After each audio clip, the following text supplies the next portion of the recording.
दोस्तों अगर हम बात करें म्यूचुअल फंड इन्वेस्टमेंट की तो एक तरफ तो दोस्तों म्यूचुअल फंड के इन्वेस्टर की संख्या दिन प्रतिदिन बढ़ती जा रही है, लेकिन दूसरी तरफ कुछ ऐसे इन्वेस्टर हैं जिनका ये कहना है कि म्यूचुअल फंड भारत का सबसे बड़ा स्कैम है। तो दोस्तों मेरे पास ऐसे ही एक मेरे व्यूवर्स हैं, उनका मुझे कमेंट आया एंड कमेंट में दोस्तों एक वीडियो की लिंक थी। उस लिंक पे जैसे ही मैंने क्लिक करा तो उस वीडियो में क्या बताया गया पहले मैं वो आपको बता देता हूँ।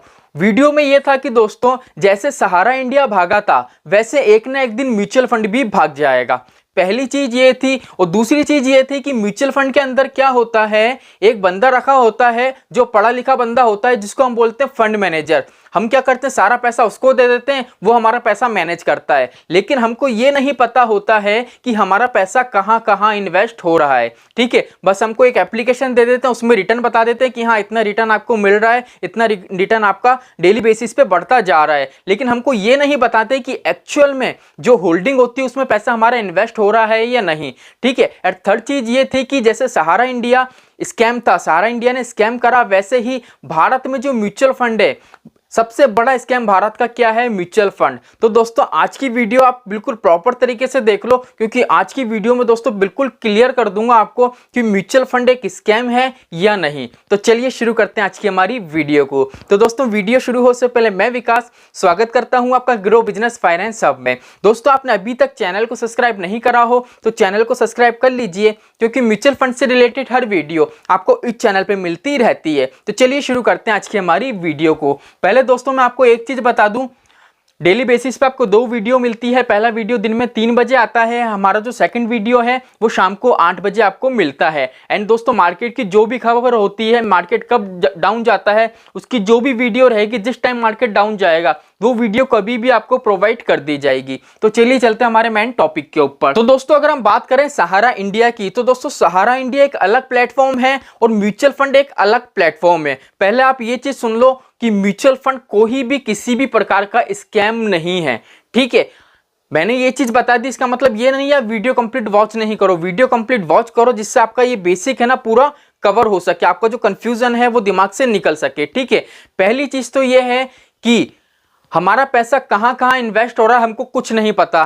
ठीक है, हमको बस एक एप्लीकेशन दे दी जाती है, उस एप्लीकेशन में बता दिया जाता है कि हाँ आपको डेली बेसिस पे इतना रिटर्न मिल रहा है। अब देखो पहली चीज तो ये है, आप किसी भी फंड को उठा के देख लेना। जैसे मान लीजिए आपने HDFC का कोई फंड है, आपने HDFC का कोई सा भी फंड ले लिया। ठीक है, जैसे HDFC स्मॉल कैप फंड है, आप दोस्तों एक बार उसकी होल्डिंग में जाना, उसकी होल्डिंग जाना, एक बार उसकी होल्डिंग चेक करना। अब एक बार बताओ दोस्तों, उसकी होल्डिंग में आपको बहुत सी कंपनीज दिखेगी। मैं आपको बिल्कुल प्रैक्टिकल बताता हूं जिससे इजीली आप समझ सको मैं क्या कहना चाह रहा हूं। तो सिंपली दोस्तों साइड में आपको मोबाइल की स्क्रीन दिख रही होगी, सिंपली चलेंगे हम हमारी ग्रो एप्लीकेशन में। तो सिंपली मैं इसमें पिन डाल देता हूं एंड हमारी एप्लीकेशन ऑन कर लेता हूं। सिंपली दोस्तों हम चलेंगे HDFC स्मॉल कैप फंड में, क्योंकि मैंने बोर्ड पे यही फंड के बारे में लिख रखा है। देख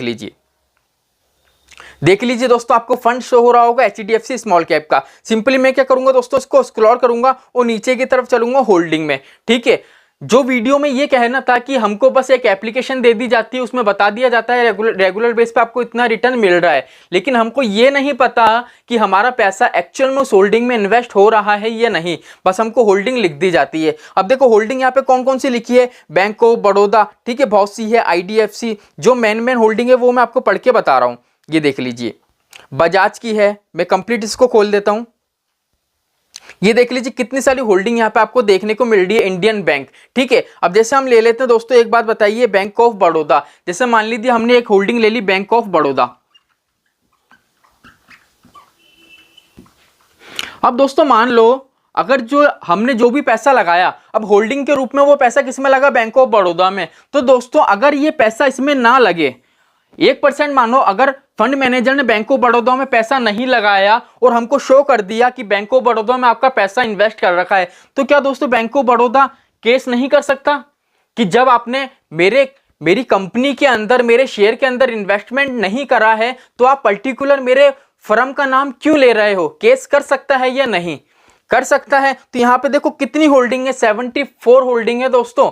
अगर ये फेक होता तो 74 केसेस होते पर्टिकुलर फंड मैनेजर के नाम कि आपने इन्वेस्टमेंट नहीं करा और हमारा नाम ले लिया कि आपने इस होल्डिंग में इन्वेस्टमेंट कर रखा है। ठीक है, तो पहली चीज आपकी क्लियर हो गई है दोस्तों कि एक्चुअल में हमारा पैसा है वो इन्वेस्ट होता है। क्लियर है। अब सेकंड पॉइंट दोस्तों मैं आपको ये बताता हूं। अब दोस्तों क्या होता था, जब भी हम शाहरा इंडिया में इन्वेस्टमेंट करते थे तो उस टाइम क्या होता था दोस्तों, बस आपको एक पासबुक दी जाती थी जिसमें एक एंट्री होती थी कि हाँ इतने रुपए की आपने इसमें इंस्टॉलमेंट पे करी है। उसके अलावा आपको कुछ भी नहीं पता होता था कि पैसा आपका कहाँ लग रहा है, कहाँ इन्वेस्ट हो रहा है। लेकिन म्यूचुअल फंड दोस्तों बिल्कुल सेफ है, जितना भी हम इन्वेस्टमेंट करते हैं वो सब सेबी की निगरानी में होता है। अब दोस्तों क्या होगा, अगर हम इसकी होल्डिंग की बात करें जो मैंने अभी आपको बताई थी कितनी है, 74 इसकी होल्डिंग है। मतलब जो भी हम पैसा इन्वेस्ट करते हैं वो 74 जो कंपनीज हैं, ठीक है, होल्डिंग के रूप में उसमें हमारा पैसा इन्वेस्ट होता है। अब एक बार बताओ, इसमें से अगर डाउन जाएंगी तो कितनी कंपनी डाउन जाएंगी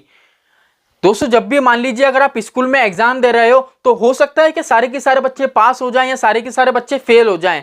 चांसेस है कि कुछ बच्चे फेल होंगे और होते भी हैं। ठीक है, 1 2 3 4 5 6, ठीक है, ऐसा नहीं है सारे के सारे बच्चे फेल हो जाएंगे और ऐसा भी नहीं है कि सारे के सारे बच्चे टॉप कर लेंगे। ठीक है, तो वही चीज है दोस्तों, अगर म्यूचुअल फंड में आपका पैसा इतनी सारी कंपनीज में लगा है तो इसका मतलब यह है कि सारी की सारी कंपनी, तो पहली बात यह है एक बार में बंद हो नहीं सकती है। कुछ कंपनी नेगेटिव जाएगी लेकिन कुछ कंपनी तो आपकी पॉजिटिव है। मान लो अगर 70% आपकी कंपनी पॉजिटिव है, अप जा रही है, अगर मान लीजिए 30% कंपनी है आपकी डाउन जा रही है तो भी क्या दिक्कत परेशानी है, 70% तो आपकी अप जा रही है। इसलिए म्यूचुअल फंड कभी भी भाग नहीं सकता है। म्यूचुअल फंड नेगेटिव रिटर्न दे सकता है लेकिन म्यूचुअल फंड भाग नहीं सकता है। यहाँ पर मैंने आपको कंप्लीट बता दिया है दोस्तों। जितना भी ये कहना है कि म्यूचुअल फंड स्कैम है, ये बिल्कुल भी गलत बात है। म्यूचुअल फंड स्कैम नहीं है। म्यूचुअल फंड स्कैम क्यों है, अपनी ये चीज सोचिए। म्यूचुअल फंड स्कैम वो लोग बोलते हैं जो म्यूचुअल फंड से पैसा नहीं कमा पाते हैं, क्योंकि वो छोटी छोटी गलतियां करते हैं। ठीक है, अब वो गलतियां कौन कौन सी है मैंने ऑलरेडी वीडियो बना रखी है, फिर भी आप चाहो मुझे कमेंट कर देना, मैं वीडियो जरूर बनाऊंगा। तो चलिए दोस्तों, आज के लिए इतना ही, मिलते हैं हमारी नेक्स्ट वीडियो में। जय श्री श्याम दोस्तों।